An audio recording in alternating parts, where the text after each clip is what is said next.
A very happy morning to everybody watching us this morning.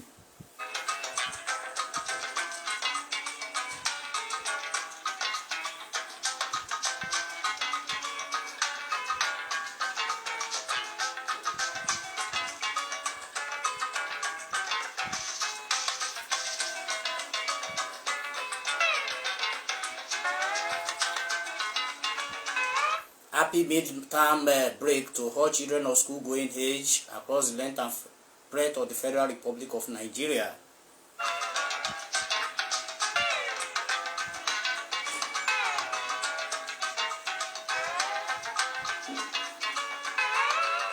You are welcome to our live broadcast again this morning.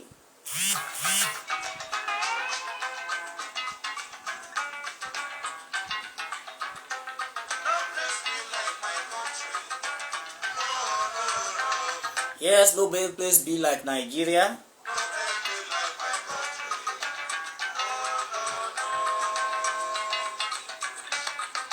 Nigeria remains an indivisible and insoluble country. Nigeria will hate thee, though tongue or tribe may differ, in unity we still stand.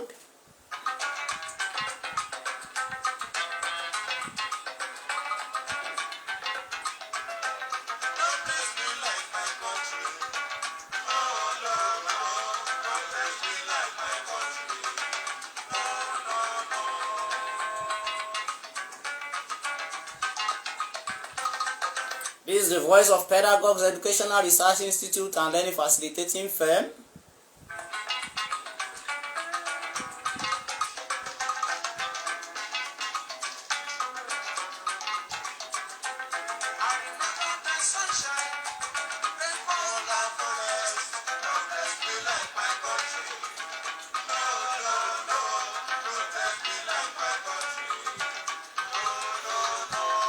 Our attempt is to consolidate what teachers do within the four walls of the classroom setting.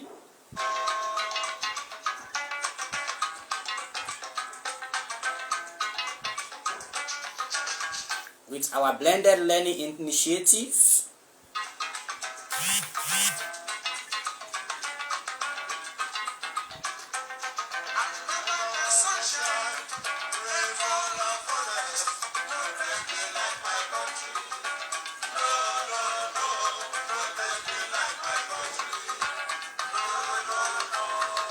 We aim to promote intellectualism.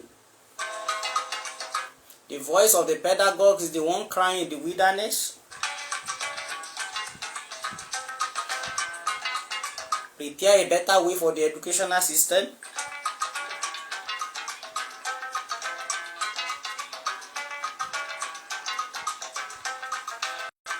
Education remains a vibrant tool and a formidable ladder for greater development in the society.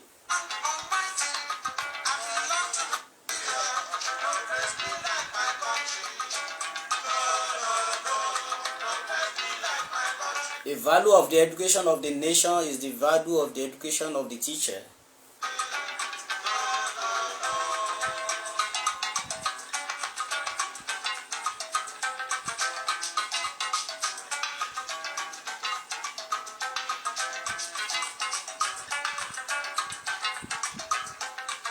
O Lord, our help in ages past, our hope for years to come.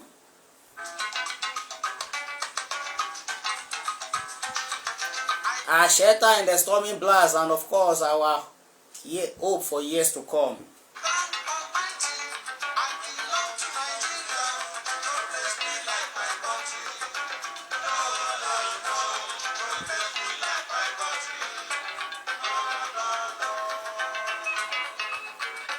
It is our home belief that Nigeria will be a better country.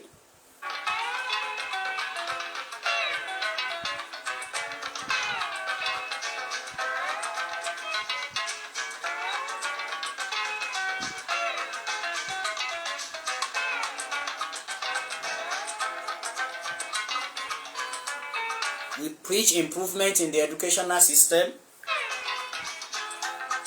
It is our belief that the educational system can be revived. That's why we are giving our time to preach the needed information in the educational system.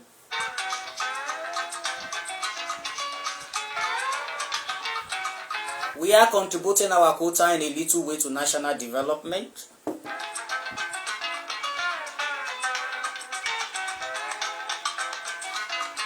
The heights won and kept by great men is not by sudden flight. They, while their companions slept, kept toiling upward in the night.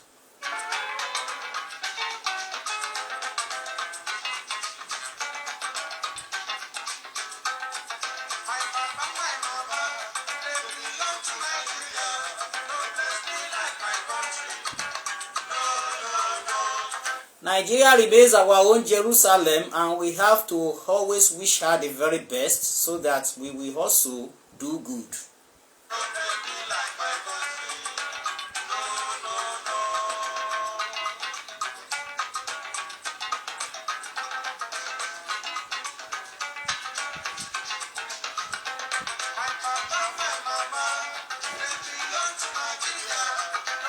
As children of school-going age are getting closer to their terminal examinations, so we are deeming it fit to revise some very important topics. And we urge parents to make sure that these children listen to this clip to consolidate what their teachers are doing.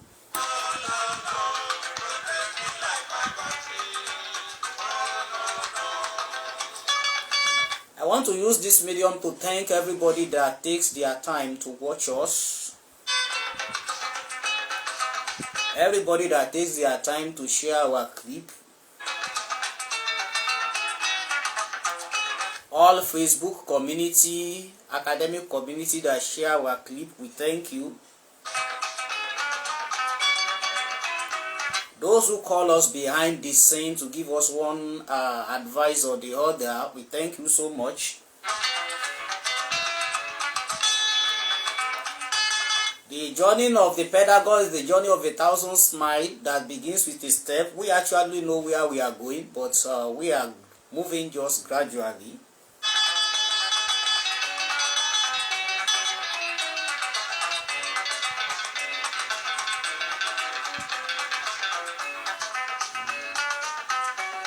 Orí pé bí a kò bá rẹ́ni fẹ̀yìntì bí ọ̀lẹ là á rí, bí a kò bá rẹ́ni gbẹ́kẹ̀lé àtẹpámọ́ṣẹ́ ẹni.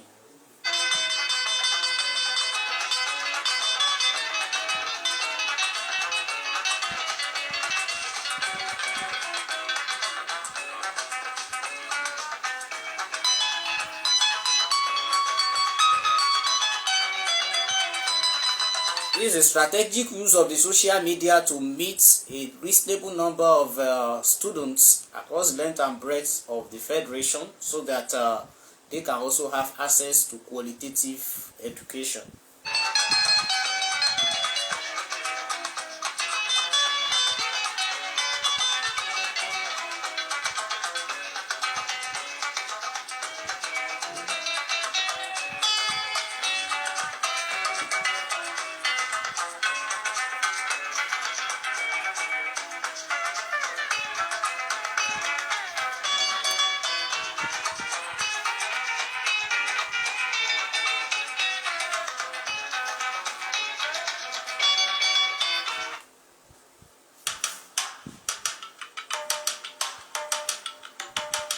So without wasting our time, the topic for today is literary appreciation,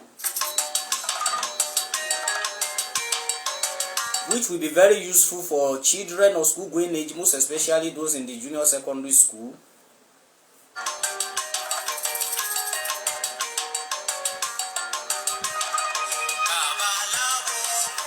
Every woman community have their own literature. Literature is life. Literature is a reflection of the past and the present and of course the future. The literature of a particular environment varies from another environment.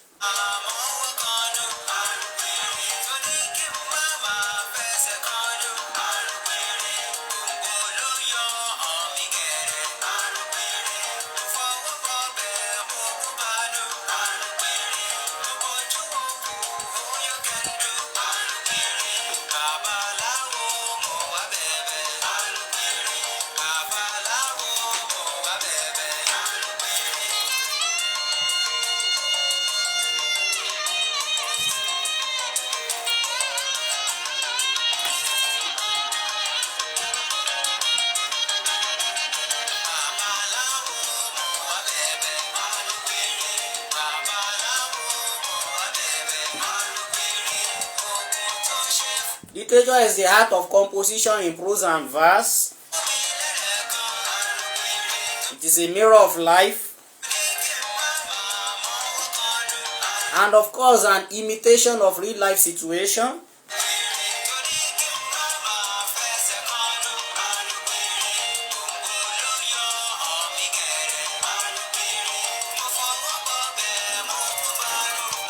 The value of literature in academic experience cannot be overemphasized.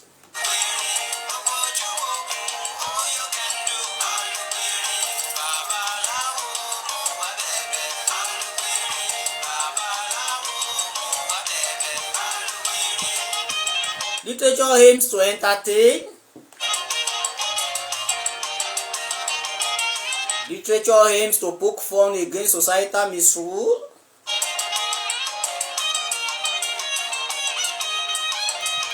Literature is didactic in nature, it teaches moral.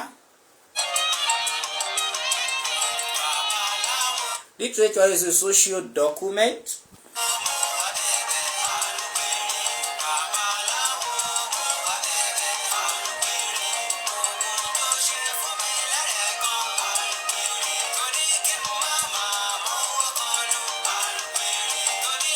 We love what we are doing. Silver or gold we do not have to give anybody, but of course we can still do this to help our nation, Nigeria.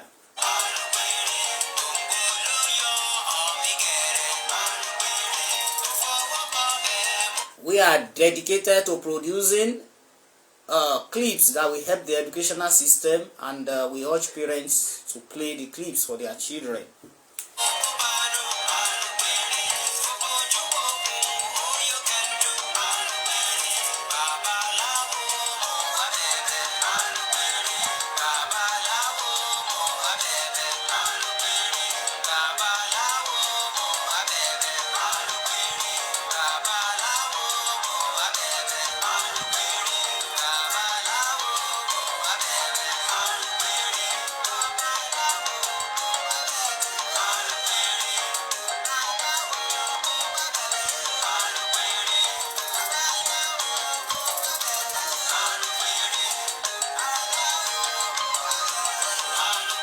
The only better way to have a better Nigeria is to have citizens who are knowledgeable. That's why we are contributing our quota in that regard.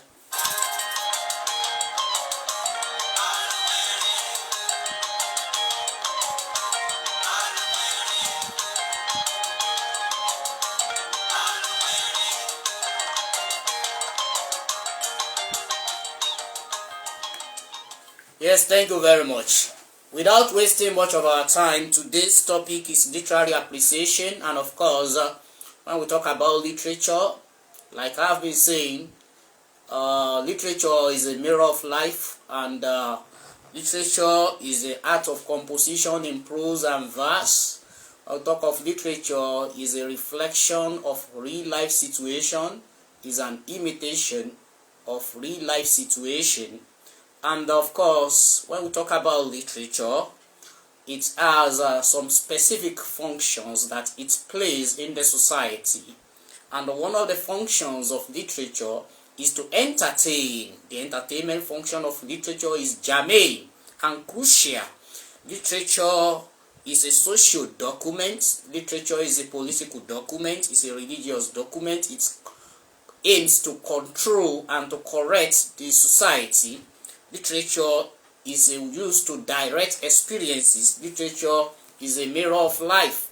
It reflects what has gone in the future, what will go in the future, what will happen in the future, what has gone in the past, and what is happening at the moment. So literature is an imitation of real life situation. And having said that, there are basically three genres of literature. We have the drama. Drama is also known as play. And while the writer of a drama is known as a dramatist, and in some cases the playwright, drama is meant to be acted. The language of drama is dialogical because it's a conversation between two people or more people. Drama is written in act and scene, while we have prose is called a novel. The writer of a novel is a novelist. Novel is written in chapters. So then we have poetry. Poetry is also known as poem. The writer of a poem is called a poet. A poem is written in lines and stanzas. All genres of literature have their distinctive characteristics, and the peculiar characteristics of prose literature is the length. And when we talk about the forms of prose, we're talking about short story as the embryonic reduction of all the characteristics of a novel. Short story can be maybe 5 pages, then it will graduate to a novella. Novella can be 10 to 20 pages. Then you have a novel, which is the long form of prose literature, which can be 30, 40 to 200 or more pages. So prose is epistolary in nature. It's written like a narrative. It's written like a letter. It's prosaic. So when we talk about, now we talk about poetry. The language of poetry is laconic. That is short, is brief, is abridged, is condensed, is coagulated. Poet does not use long and winding sentences. He packs his ideas in brief words. Poetry, by its very nature, is musical. The language of poetry is musical.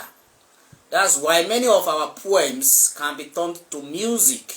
E.g., Twinkle, twinkle, little star, how I wonder what you are, up above the world so high, like a diamond in the sky. It can become twinkle, twinkle, little star, how I wonder what you are, up above the world so high, like a diamond in the sky. Then who sat and watched my infant head when thinking on my cradle bed, when tears of sweet affection shed my mother? Who sat and watched my infant head when sleeping on my cradle bed, when tears of sweet affection shed my mother? In other words, poetry can be turned to a music. In other words, the language of poetry is musical. Another way through which a writer achieves the musical quality of poetry is the use of end rhymes. The use of end rhymes, the repetition of sound patterns through assonance, through alliteration. Assonance being the repetition of vowel sounds, and alliteration the repetition of consonant sound. This is an attempt to achieve the musical quality of poetry. Then the use of end rhymes too. So rhyming lines are used to achieve the musical quality of poetry. So then the use of repetition and refrain, repetition of words, refrain, repetition of lines, they are all to create musical quality in poetry, to bring out the aesthetic quality of the writing works. Then the language of poetry by its very nature is imagistic. What is imagery? Imagery is the creation of mental picture. It's the creation of mental picture. When the writer wants to talk about deception, he can use tortoise.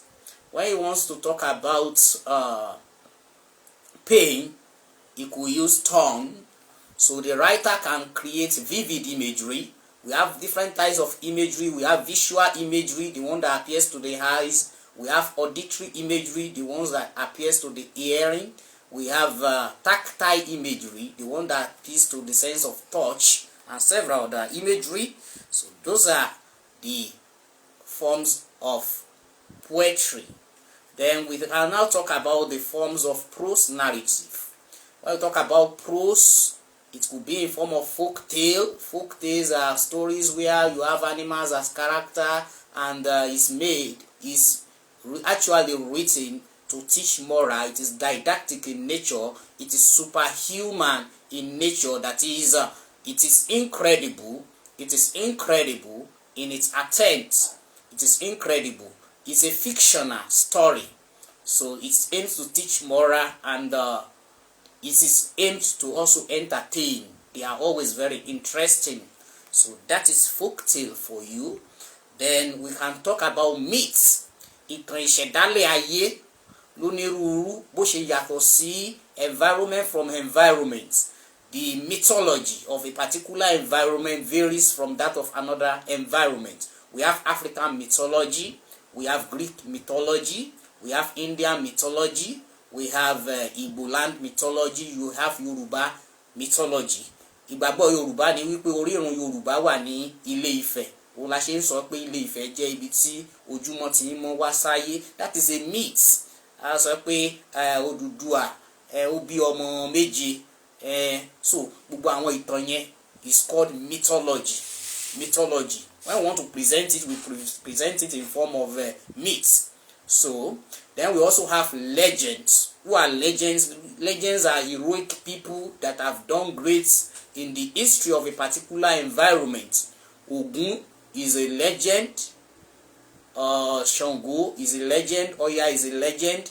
They have some magical powers, and they are human beings, and at some point they grow to become legends. So Moremi, Bubuambe, they are legends. They have done greatly in the historiography of an environment, and there are some people now today now worship them as gods. Yani, our legends. When we want to present them, we present them in form of prose. Then we talk about biography, which is the story of a man written by another person, while autobiography is the story of a man written by himself. So when we want to present these things, you present them in form of prose literature. They are forms of prose. When we talk about the subcategories of prose, then we can now talk about the subdivisions of drama. We call one tragedy, the story that ends sorrowfully. Comedy, the story that ends happily. Tragicomedy starts sorrowfully and ends happily. So they are forms of drama. Drama is meant to be acted, and another distinctive characteristics of drama is the chorus. Yes, when we talk about drama, is always having choruses.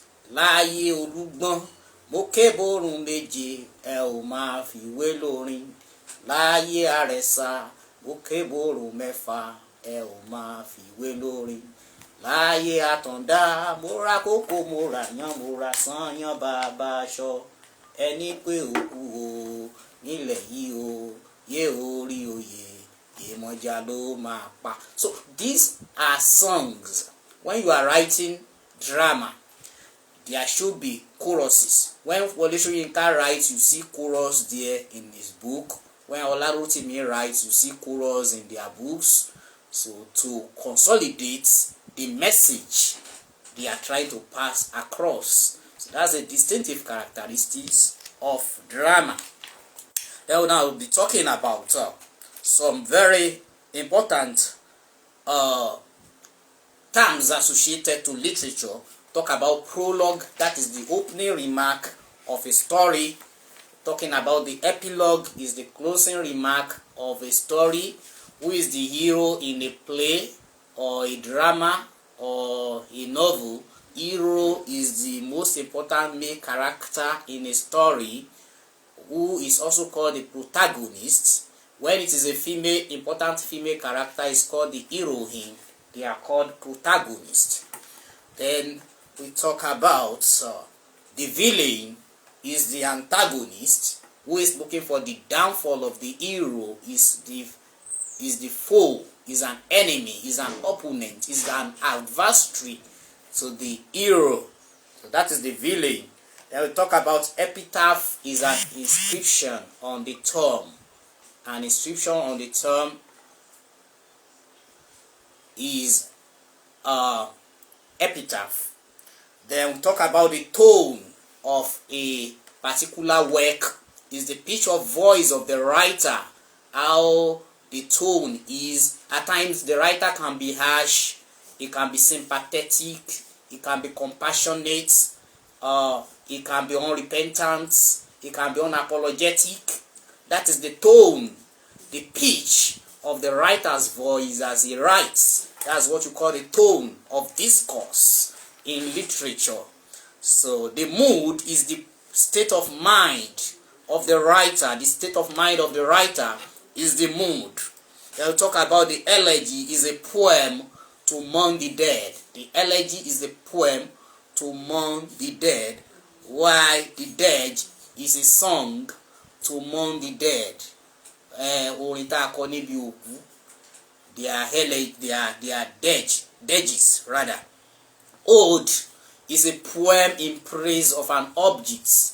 When you write a poem to praise somebody or to praise an object, ode to a nightingale, that poem is recited or written to praise the nightingale bird, the bird that sings sonorously.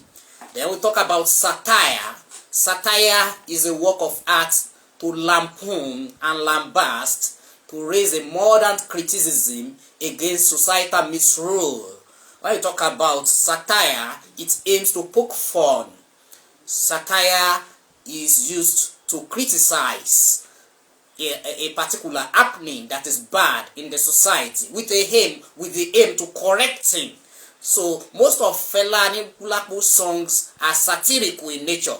Babanla nonsense, babanla nonsense, babanla nonsense, babanla nonsense, democracy, crazy demonstration of crazy. These are satirical works. A writer can also write a satire to criticize the society. Anything that is bad in the society, the religious setting, anything, you can write a poem to satirize. So this is one of the functions of literature, to correct the anomaly in the society. Then we talk about flashback is to recollect what has happened in the past. 5 years ago, when you are watching a film, 3 years ago, The opposite of flashback is foreshadowing. Foreshadowing is when you preempt into the future what will happen in 3 years to come. Soliloquy is when the character is talking to himself. You are talking to yourself. Soliloquy. Mime is action without words. When you say, that is mime, action without words. I'll say apostrophe is giving an address to an absent object. O death, where is thy sting? O grave, where is thy victory? Iku oro reda, isauku ishegun reda. That is apostrophe. You are addressing death as if death is present to you at that very moment. Then we'll talk about octave.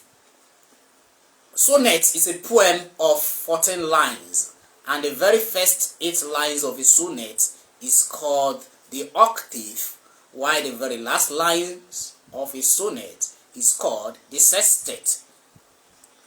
Then we'll talk about onomatopoeia. Onomatopoeia is when sound suggests meaning.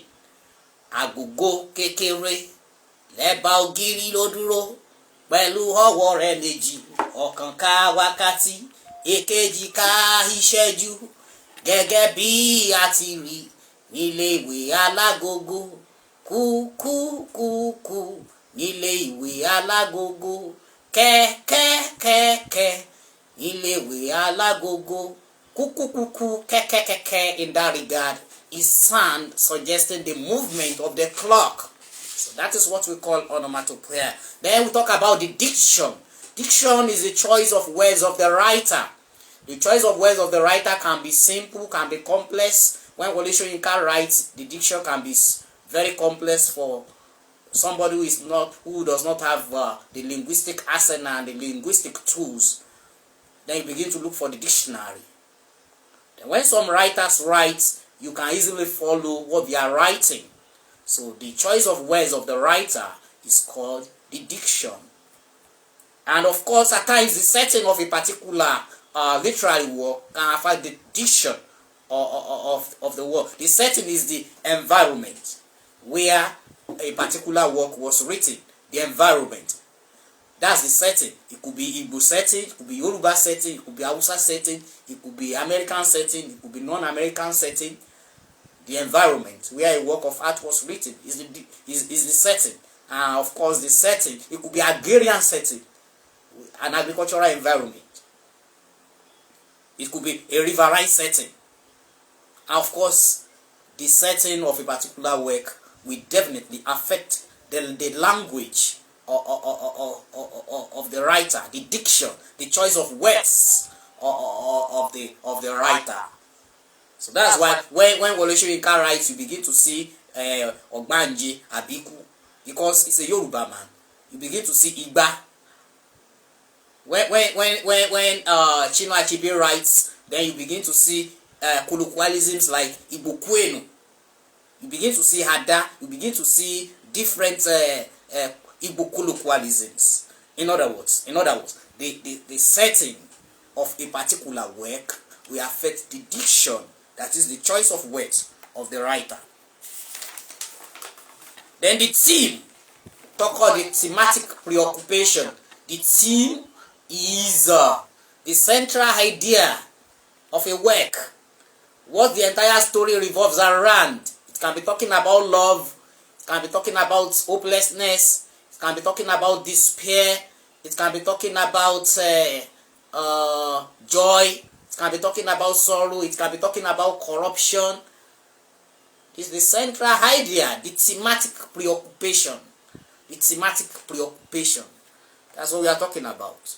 Then we talk about suspense. When you are eager to know more, you are watching a film, you are so eager to know more, you are reading a text, you are so eager to know more, that is what you call suspense. Fable is when animals dominate a particular work, and fables are usually used to teach moral. They are didactic in nature, so they are imaginary in most cases. They are fictional. Fiction is a story that is incredible. Non-fiction is a story that is real, that is credible. Then talk about eponymous work. An eponymous work is a work where the major character is the title of the particular work. That's an eponymous work. Then before I just go, I would like to also emphasize that the Yoruba culture also has literature, and which is of course very rich in the oral and the written. We'll talk about the Yoruba traditional oral literature. We're talking about Alo Apamo, Alo Apagbe. We have our Ewi Ìṣẹ̀ǹbáyé, Ewi Àtẹnudẹ́nu, Lúbúlúbú ta ni ó lọ́jà tó bá dalẹ̀, then bá ń ra yòó lóòkan bọ̀ tó bá lọ, kí ló dé, kò sí nǹkan kan, ìjẹ́ òbú mọ́, kí ni jẹ́ mọ́ ìmọ̀ àdé, kí ni jẹ́ àdé ọmọyọ, kí ni jẹ́ ọmọyọ àkókò, kí ni jẹ́ àkókò òrìṣà, kí ni jẹ́ òrìṣà aláyé, kí ni jẹ́ aláyé ọlọ́run, kí ni jẹ́ ọlọ́run èkòló, kí ni jẹ́ èkòló àjúbà, kí ni jẹ́ àjúbà rẹ̀rẹ̀, kí ni jẹ́ rẹ̀rẹ̀ mògún, kí ni jẹ́ mògún onírè. These are traditional oral literature, which are of course very, very unique and fantastic in their ways. We're talking about Ìjálá Aréọdẹ, Ògún adájọ́, ọdẹ tó sọ bàǹtẹ́ ọdẹ àríjà rẹ̀, Ògún adájọ́ àti òru bàtéńtélé ọwọ́ tọbẹ̀, bàtéńtélé àti òru bàtéńtélé ọwọ́ tọbẹ̀, bàtéńtélé. Dẹ àwọn ìdílé eégún náà máa pe wọ́n ní ọ̀jẹ̀ ìdílé eégún. Pé ló lè béégún ṣeré o, ló lè béégún ṣeré, àfọ̀màbí lọ́jẹ̀ ló lè béégún ṣeré. Then we have different types. We have different types of genres of music. We have Àdàmọ̀ Ìjẹ̀ṣà, mẹ́mọ̀ south o, mẹ́mọ̀ west, ọ̀kan tí mo mọ̀ Ìjẹ̀ṣà máa pé méjì. We have Àdàmọ̀ Ìjẹ̀ṣà, we have Àdàmọ̀ Ifẹ̀. These are traditional literatures, which of course we have Àpàlà. Ọ̀pọ̀n àpàlà ti sún finally, ó ti kúrò ní ìtàtijọ́, Ìṣọ̀lá Túndé Músílíù. These are traditional literatures which are of course very unique. The genres of literature, music too, is also very fantastic in terms of tradition. We have Ewi, we have genres of music like Shenwele, And of course in recent time, he transferred it to the Christianity, and of course making money in that regard. So what I'm just trying to say is that our traditional literature, if blown up and well utilized, can be a sort of employment. We should not just throw it away. In recent time now, we are talking about Ewi, and of course in some locations, social settings, these Ewis are required, and those who chant it using the original native language for Ewi, the original native tone for Ewi, they are making waves. What I'm just trying to say is that our environment, our society should appreciate literature. Every child should understand literature, because literature is life, it entertains, and of course is very, very important. These are very interesting chants, and which has absolutely nothing to do with religion.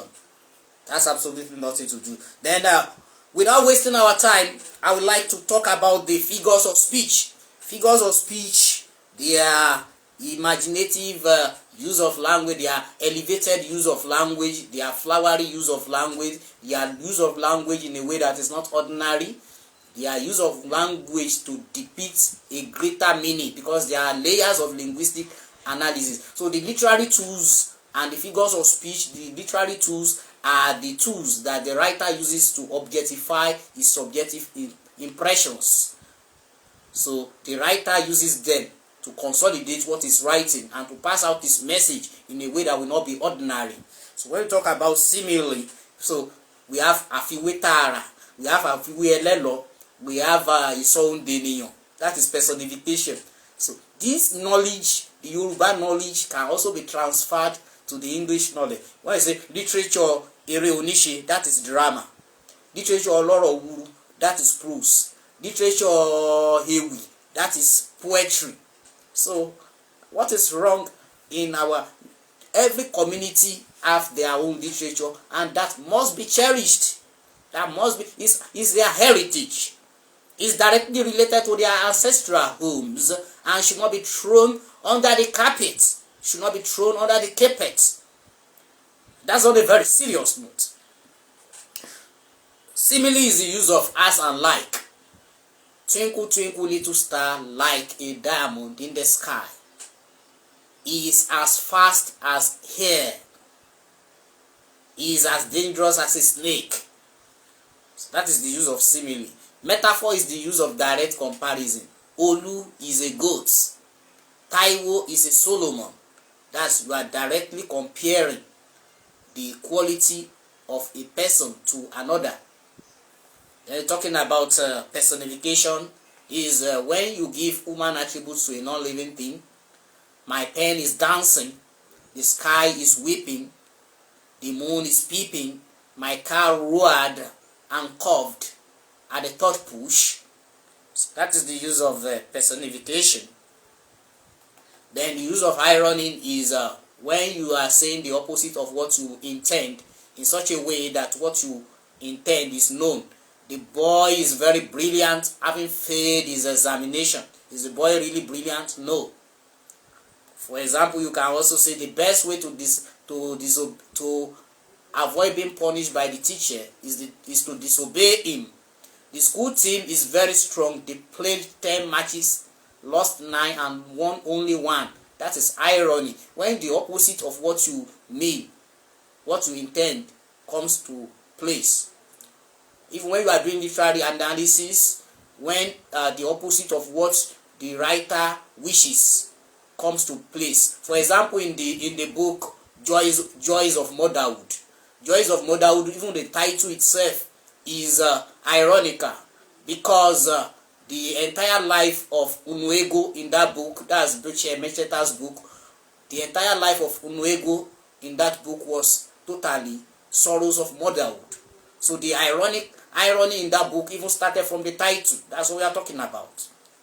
Irony, the opposite of what is intended, happens. Hyperbole, or you call it exaggeration, or you call it overstatement, is when there is gross exaggeration of a particular thing. For example, I will not leave my wife in a million years. That's actually exaggeration. I hate the mountain of Pandaria. I've been to his house a million times.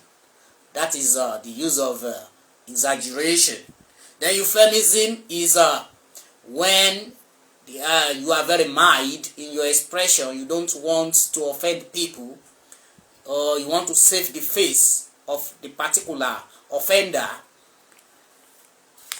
Say something very serious in a gentle way. That is what is called euphemism. For example, instead of you say the girl has been impregnated, you say she has been put into family way.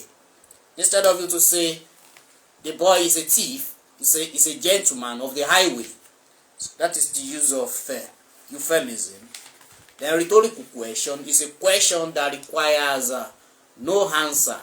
Cain asked God a rhetorical question in the Bible. Say, am I my brother's keeper? There is a question that has implied answer. Then in speech making, most especially in speech making, speech delivery, argumentative essay, one of these peculiar ways to catch the attention of your audience is to ask them some rhetorical question. It is meant to make them fill in the gap. Who among you will not want your child to be given the best education? Who among you is not a product of a female's womb? In other words, you will all agree with me that a female child is better than a male child, as female ensure life continuity. So you use rhetorical question to buttress your point and to drive home your point in the mind of the writer, in the mind of the listener, making them to reason along with you. It's a skill.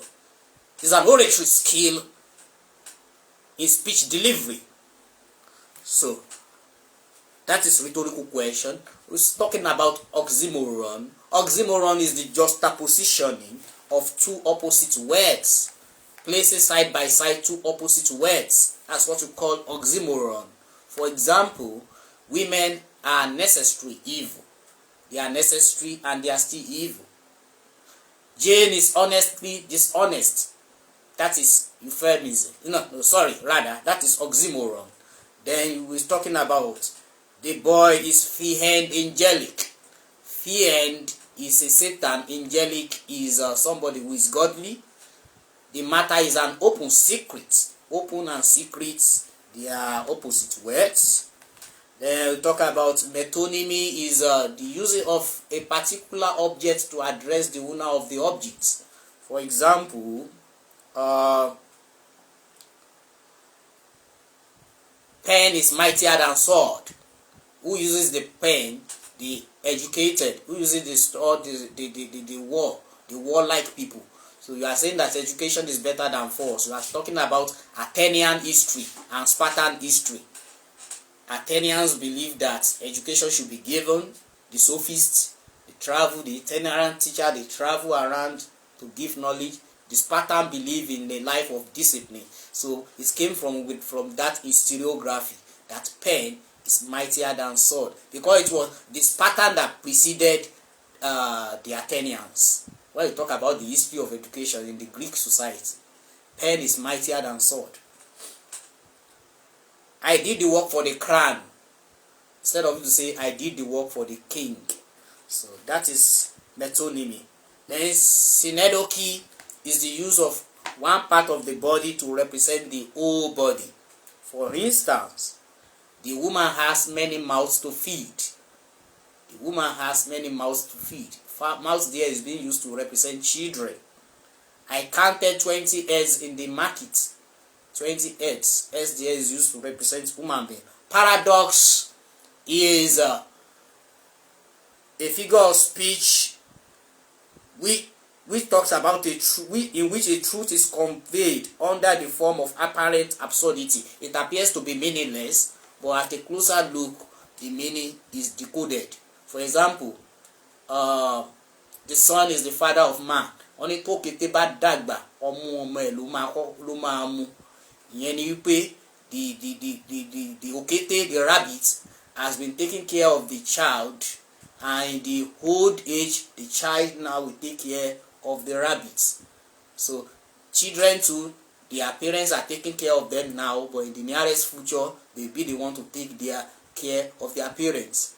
The son then becomes the father of man in the old age. Another example is he that is a biblical allusion as well. He that will save his life shall lose it. It's talking about for you to gain your life. Jesus Christ saying, for you to gain your life in him, you have to put your life and your trust in him. You will lose the entire world, but you will gain your life in him. So when we talk about allusion, it's reference. It could be historical allusion, and it could be biblical allusion. Allusion to the Bible, reference to the Bible, or reference to history. So that is what I have for the Nigerian community today. Thank you very much for listening to us, and we will urge you to keep listening and to keep encouraging us in one way or the other. I want to use this medium to thank all those who share our clip and all those who allow our clip to be used in their platform. So we urge parents to ensure that they play this clip for their children. Don't wait till we monetize our skills before we value it, before you value it. So thank you very much, and God bless you till we meet again on the program. Bye.